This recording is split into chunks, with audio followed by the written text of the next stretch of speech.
Please louder. Bali mga boss, nabalutan na natin siya. Biglaan latag to mga boss. Tumawag yung kaibigan natin dito sa Policarpio para installan natin ng mga boss, 1.5 split type aircon, TCL yung brand niya mga boss. Bali yung kasama natin ay nagkakabit na ng bracket.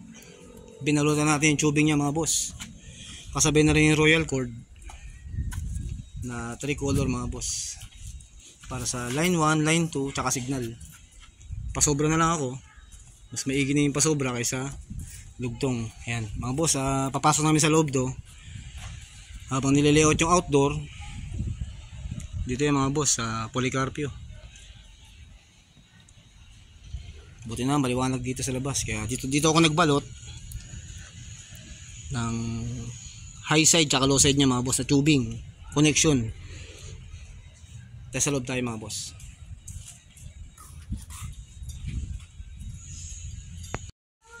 Bali ito yung outdoor mga boss. Yan, TCL siya mga boss. TCL yung brand niya na inverter. Tapos itong mga kasama natin, yan mga boss, nililayout yung frame ng outdoor mga boss. Bali dyan namin lalagay yan. Tapos yung indoor dito. Yan mga boss, yung indoor niya dito. Yan, tinatanggal ko yung kinakalas ko na yung face cover niya mga boss para may layout ko dito yan. Dito yan.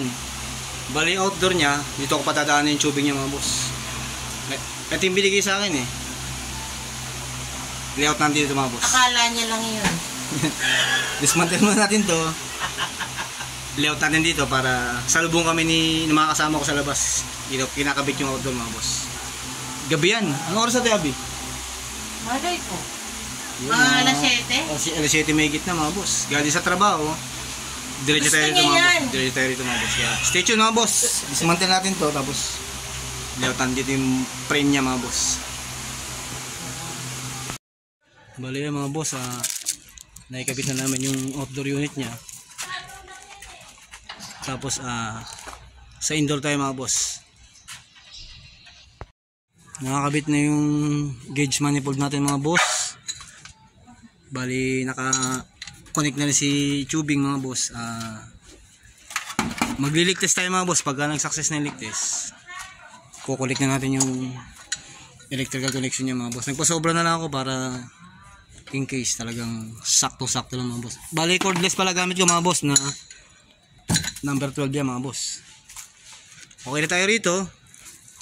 Sineset lang ni Master Book yung DIY natin mga boss na vacuum tsaka pang leak test na rin mga boss. Tapos sa loob nakapit na naman mga boss yung nakapit na rin yung indoor natin mga boss. Tsaka natin siya ipa-finalize pag nag-success yung leak test natin mga boss. Babalutan natin to. Leak test muna tayo mga boss. Tsaka natin connect na rin itong connection ni electrical connection mga boss na connecting wire. Tapos ito naman yung power line niya mga boss sa kabila. Power line.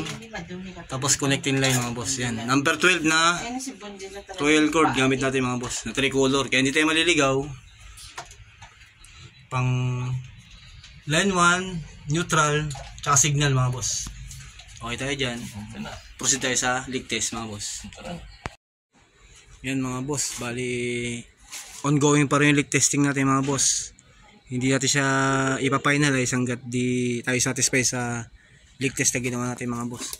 Ganun pa rin naman yung gauge niya mga boss, yung kamay ng high side. Diyan tayo nag-leak test eh. Kinargahan natin siya mga boss ng higit sa 300 PSI mga boss. Inurasan natin siya siguro isang oras mahigit mga boss. Mag-iisang oras na tayo nag-leak test gamit yung DIY natin na vacuum mga boss. Pan-leak test din siya, may pressure din siya eh. Nakakonect na rin yung mga connecting line niya mga boss. Tapos yung power line sa loob mga boss. Okay na tayo. Bali mag-aalas 10 na rin ng gabi mga boss. Biglaan to mga boss, biglaan latag. Installation ng split type mga boss. Dito sa bahay ni Ate Abby. Kaibigan natin yan. Stay tuned mga boss, may patapos na rin tayo. Tapos niyan, magba-vacuum na tayo mga boss. Pag satisfied na ako sa leak test na ginagawa natin mga boss. Stay tuned. Yan mga boss, naikabit ko na yung face cover, kasa ko na lahat. Tapos tinakpan na rin natin ito mga boss, yung pinagtanggalan ng window type ko. Yan mga boss, okay tayo sa outdoor tayo mga boss. Bali kasalukuyan nagpa-vacuum na tayo. Maya maya pag na-reach na natin yung tamang oras, pakakawalan natin yung pre-on mga boss. Test run na natin siya. Stay tuned mga boss. Alas 10 na rin tayo abi, no? Alas 10 na? 10:38 na. 10:38 na, isipin mo yun. Halos patapos na rin tayo mga boss. Ano to, biglaan lang to eh. Kaya stay tuned, sa labas tayo, yung vacuum na nangyayari. Yan mga boss, ongoing yung vacuum natin. Yan, dyan siya nakakasa sa accumulator. Bali, pahigop yan mga boss. Tapos nilipat natin dito sa low side.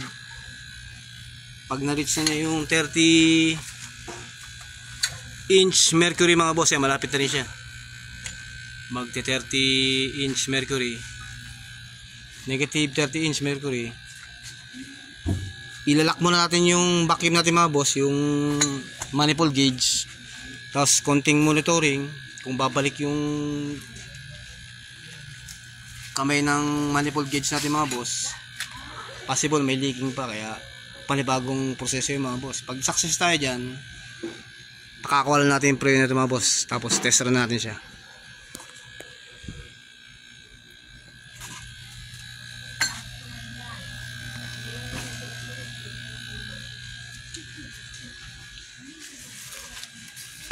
Mga boss, okay na tayo sa vacuum. Nilipat ko na sa high side mga boss.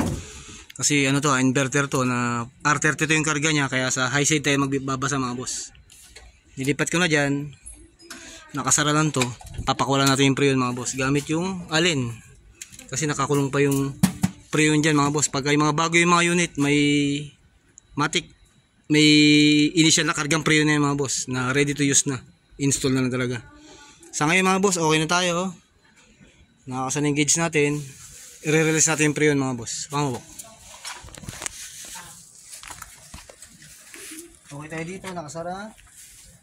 Release natin pre-on.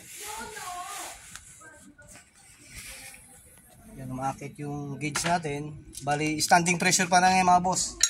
Standing pressure niya, magbabago yung mga boss pagka nag-run na si compressor. Bali, release natin lahat yan. Sagad natin yung barbula niya. Standing pressure niya 200 PSI mga boss. Kasi bababa pa yun pag ito naman sa baba, pakawalan din natin. Bababa, tumaas pala. 250 PSI mga boss, yung standing pressure niya. Magbabago yan, running pressure niyan, bababa yan hanggang 150 hanggang 120 mga boss. Bali, okay na siya. Napakawalan natin yung pre-on. Nag-circulate na sa system mga boss, from outdoor to tubing. Ayan, tubing na yan, papuntang indoor mga boss. Bali, okay na tayo. Test run natin siya mga boss. Nakasagad lahat ng pito ng barbula niya mga boss. Open na siya. Kaya test run na tayo mga boss. Okay na tayo dyan.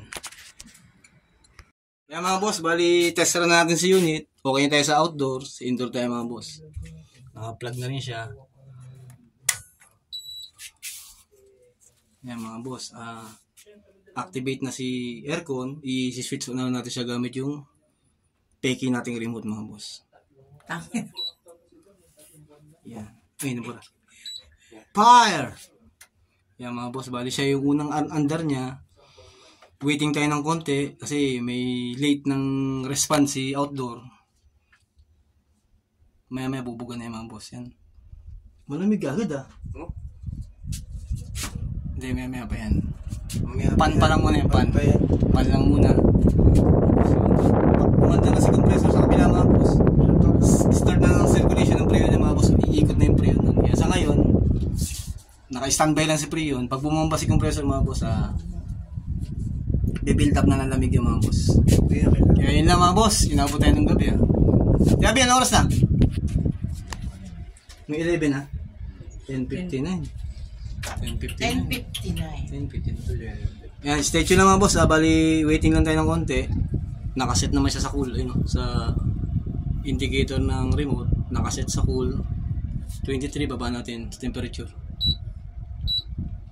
Baba natin sa max. 17. 17. Yan, pinakamalamig tayo ba? 17. Tapos yung pan, kung pakikilaman yung pan, lagay mo lang sa high. okay lang yan. Lagi ka lang nasa cool. Cool, makita mo tong indicator ng tabi yun, gitna. Yung frozen type na ano, Ay, cool sign, dapat yan. frost sign. Yan lang. Maya mga boss, stay tuned lang. Bibiran si compressor dyan. Lamig na ibubuga nito. Yan lang sa ang trabaho nangyari ngayong araw mga boss.